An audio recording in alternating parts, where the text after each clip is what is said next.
தே ராமானுஜாய நமக.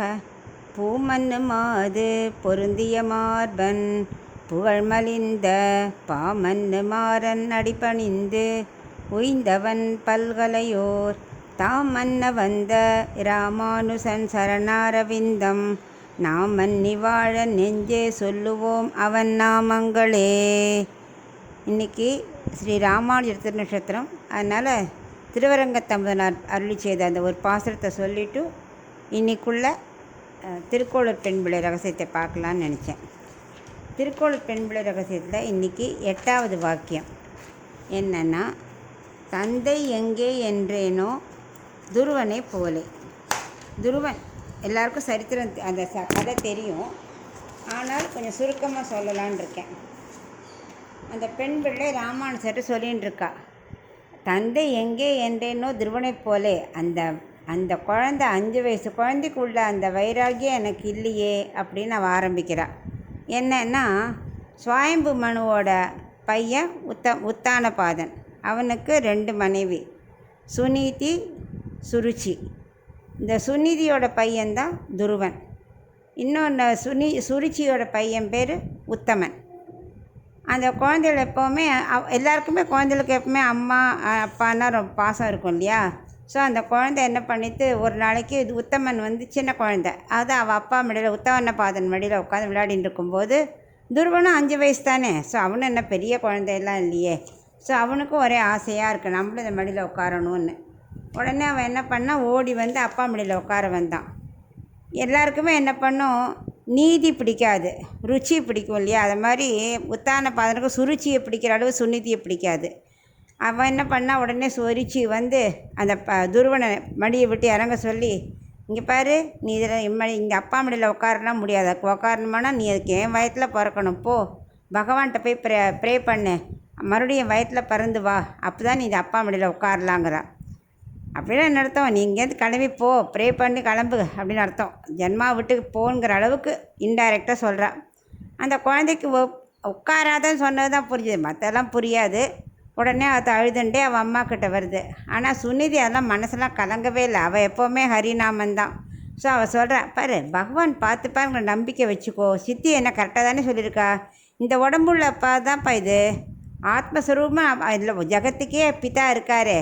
ஸோ அவரை நீ ப்ரே பண்ணு, கண்டிப்பாக நீ அவர் மடியிலேயே போய் உட்காரலாம் அப்படின்னு நல்ல விஷயத்த பாசிட்டிவாக எடுத்துறா. குழந்தைகளுக்கு எப்போ நம்ம என்ன பண்ணணும், மற்ற திட்டினாலும் அதில் உள்ள நல்லத்தை மட்டும் எடுத்து சொல்லி குழந்தைகளை வளர்க்கணும்.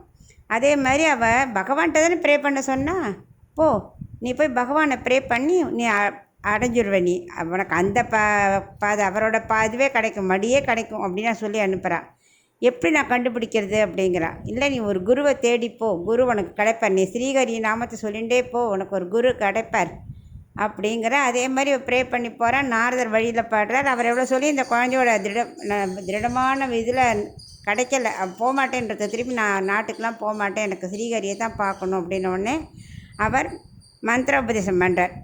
ஓம் நமோ பகவதே வாசுதேவாயங்கிற அக்ஷரத்தை சொல்லி தந்து, இதை நீ ஜபிச்சுண்டு மதுவனத்துக்கு போ, அங்கே உட்காந்துட்டு யமுனை நதிக்கரையில் நீ ஜபிச்சுண்டே இரு, உனக்கு பகவான் காட்சி அளிப்பார் அப்படி சொல்லிட்டு நாரதர் போயிடார். இந்த குழந்தை சின்சியராக 5 மாதம் விடாத அப்படியே ஒவ்வொன்றா அடக்கிக்கிறது, ஆகாரத்தை அடக்கி கடைசியில் 5ஆவது மாதம் மூச்சையே அடக்கி அவ்வளோ ப்ரே பண்ணிட்டு, ப்ரே பண்ண உடனே ஒரு நாள் ஆத்மாக்குள்ளே பகவானை பார்த்தாச்சு.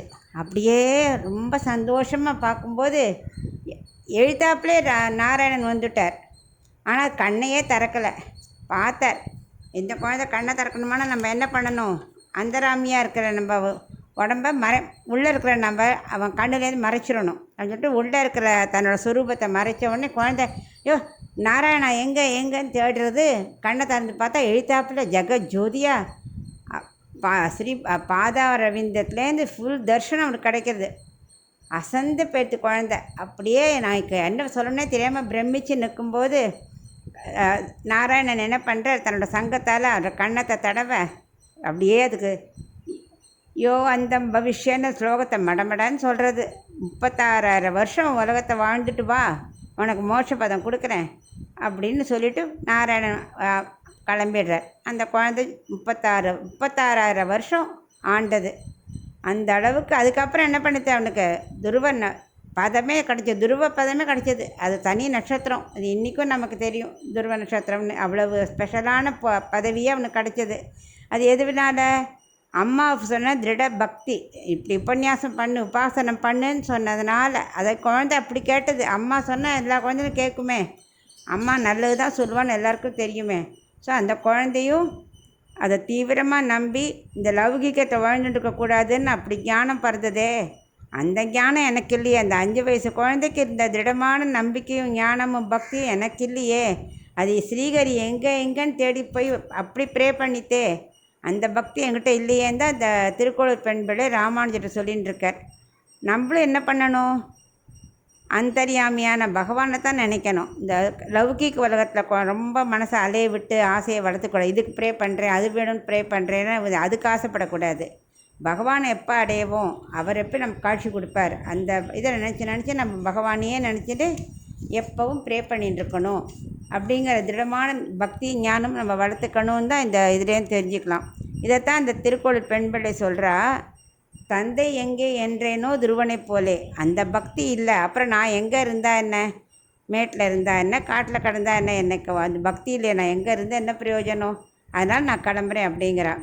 ஆனால் நம்ம புரிஞ்சிக்க வேண்டியது, ஒவ்வொருத்தருக்கும் அந்த உள்ளார்த்தமான பக்தியும் ஞானமும் இருந்தால் பகவான் நமக்கு காட்சி கொடுப்பாருங்கிற திருட விஸ்வாசம் கண்டிப்பாக இருக்கணும். அந்த டோட்டல் சரணாகதி இருக்கணும். அப்படிங்கிறத இந்த திருக்கோளூர் பெண் பிள்ளை 8வது வாக்கியத்தையும் தெரிஞ்சுக்கிறோம்.